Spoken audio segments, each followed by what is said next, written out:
Yellow Productions presents a detailed review of the GoPro 360-degree camera. I'm Chris. I do travel guides that are fun, informative, and entertaining. I've had this camera for about 6 months, and so this is going to be my 6-month ownership review and thoughts. This is not an unboxing. I'm not telling you what I think just by looking at it, but I'm telling you what I think after having used this camera. I'm doing this on request because a number of people, after watching my 360 videos, have said, Chris, can you do a video talking about the camera? So here it is. I'll start by telling you about the hardware itself on the camera. We'll talk a little bit about how 360-degree video works. Then I'll talk about my experiences actually using it to record 360-degree video, and then my experiences in post-production turning that video into a YouTube video. I've done about 20 360-degree videos with this camera. You can find a link in the description below if you want samples to see what those look like, but I'll also tell you I do travel videos, and so I am reviewing this in the context of making travel videos, not action sports, not snowboarding, not skiing, travel guides. First, let me give you a description of the hardware, what you get when you buy a GoPro Fusion. Well, the first thing you definitely get the camera. This is it right here, and I'll go through more detail about what it's all made of. You also get a battery. There's a battery compartment here, so it comes with the battery that's in there. It does not come with the memory cards. You have to buy those separately. It comes with this selfie stick, which turns into a tripod. This is pretty handy. Those collapse up and it's a selfie stick. You can make this smaller. You can make this bigger. That's about as tall as it goes. And then you can extend those legs, which go into the handle, to make it the tripod. The GoPro just mounts right on top of it like that, and then it's got this little screw thing that goes into it. I'm not going to screw it in because I'll be handling this in just a moment to tell more about it. The other things that you might want to buy as accessories that I bought a dual battery charger so I can charge the batteries externally. You can also buy a Wi-Fi remote if you just want to have a button to push to take pictures out of it. It also comes with a neat hard case. It comes with this little hard case that you can put the Fusion in, and you can zipper it up so you can toss it in your bag or whatever and don't have to worry about the lenses getting scratched. I do like that it comes with this case. All right, so that's a quick overview of everything that comes with it when you buy a GoPro Fusion. Now let me talk a little bit more about how this thing actually works and what it is. So it's basically two GoPros that are back to back, stuck to each other, flattened out a bit, and 180-degree lenses on them. And they call one the front and one the back. There's an LCD screen on one side that has a button. You can see this. It gives you status of what it's doing. It's recording. There's a power button right here, so we can turn it on. And as we turn it on, we'll see that it comes up and it says Fusion, the light blinks, and then it'll come up and tell you that it's in camera mode. So then you can basically record with it. So when this thing records, it's recording two videos, one from the front, one from the back, to the two SD cards. Those are 180-degree videos. They basically don't look great 360 by themselves. You then have to stitch that video together after the fact, which then turns it into the 360-degree video. Each one of these cameras is a 4K camera, and so it produces pretty high resolution files. And actually, that's what I love about this camera, and what you'll see as a theme throughout this whole video is that the video quality is amazing, but it is not that easy to use, and the workflow is kind of hard to actually get things from the camera out to YouTube. One of the funky things about the Fusion is that even though the stitched video is a 5K file according to GoPro, if you upload that 5K file to YouTube, YouTube only recognizes it as a 4K file for that final 360-degree video. Okay, now that we know about the hardware and a general description about how it works, let's talk about using the actual thing. The way I use it is basically I turn it on to video mode and I push this button right here, and it's now recording. That red light tells you it's recording right there. And this screen has a little count up to tell you how many seconds or minutes it's passed, the battery life, and how much time is available on the SD card. The other side of the camera does not have the screen. That just has the red blinking light.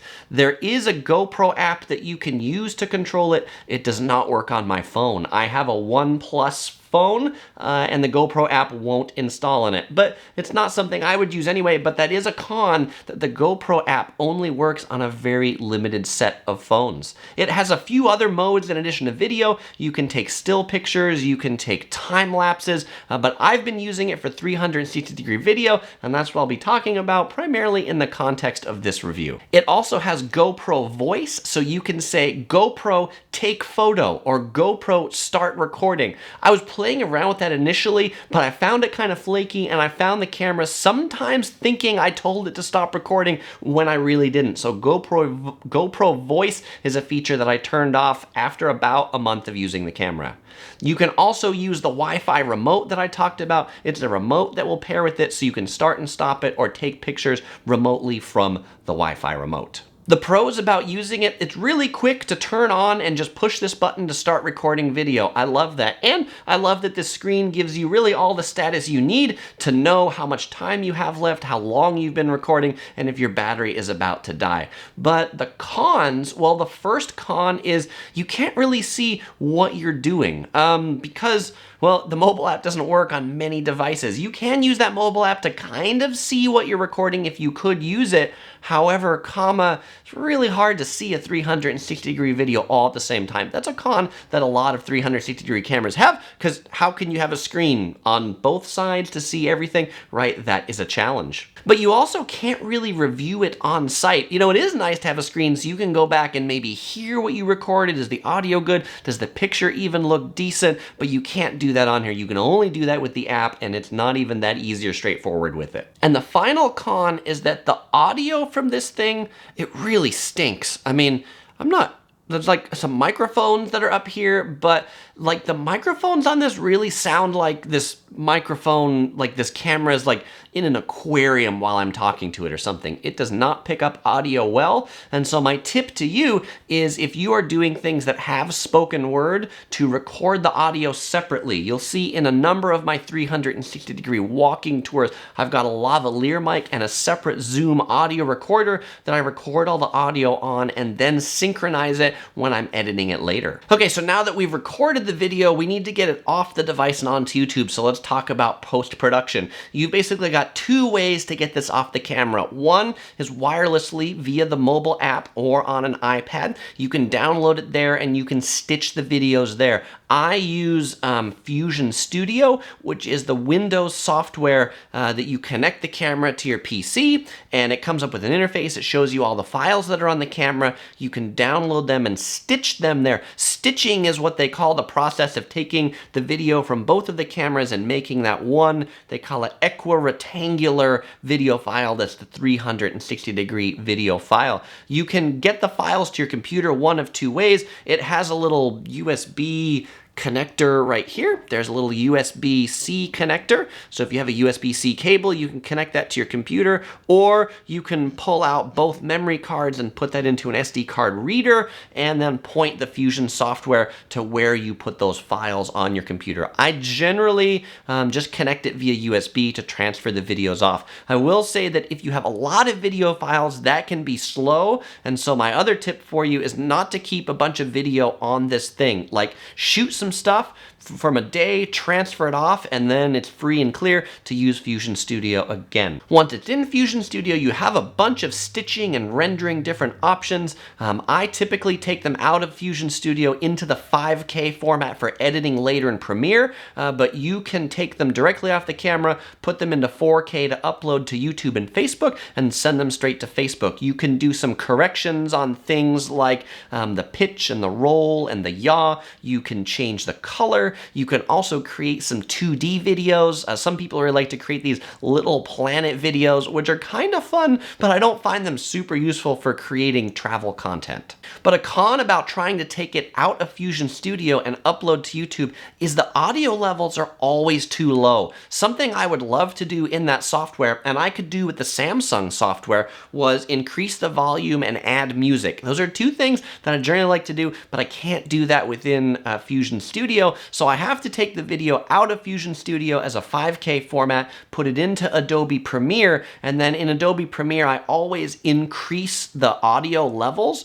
I typically increase it about 12 dB, 12 decibels, quite a bit to get that up to a point that people can like actually hear it on YouTube and aren't having to boost their sound 200% when they're listening to it. But as I've mentioned, if I really want good audio, because these microphones are still lousy, is I have been recording it separately and then synchronizing it as an additional track in Premiere. The other thing I do in Premiere is typically center myself so that my intro shot has me in the center of the frame. There are a couple of plugins for Adobe Premiere that GoPro has on their site. It comes with the Fusion Studio download. When you install it, you can install the plugins in Premiere, and you'll really want to use those for some of the things like the yaw and the pitch correction. I find that easier to do in Premiere than in the Fusion Studio software. And then when I'm done with increasing the audio or synchronizing it and fixing my pitch and yaw, is I export it out of Premiere into a 4K MPEG-4 format. I do a variable bit rate from about 30 to 60 megabits per second,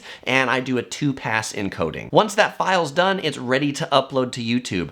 I will point out that the slowest part of the process isn't the render in Adobe Premiere. The slowest part of the process is downloading it off the camera and stitching it in Fusion Studio. If you have a 10-minute video, that might take an hour to stitch those video files together, and I've got a pretty decent computer. So a lot of those jobs, if I've like shot, say, a half-hour video, that is an overnight render. You are not getting video off this quick and onto YouTube immediately. It is gonna be something likely is gonna take you overnight to get up the next day, unless it's only a 20-second video. Okay, so now we're at my final thoughts. For those of you who watch my reviews regularly, you'll know I rate things on the Topher scale, between 1 to 5 Tophers. So how many Tophers is the GoPro Fusion 360 camera gonna get? Well, it is going to get 4 Tophers. All right, so let's talk about the final pros and the cons, why this got 4 Tophers, why it didn't get 5, or why it didn't get less. So overall, I mentioned this earlier, the picture quality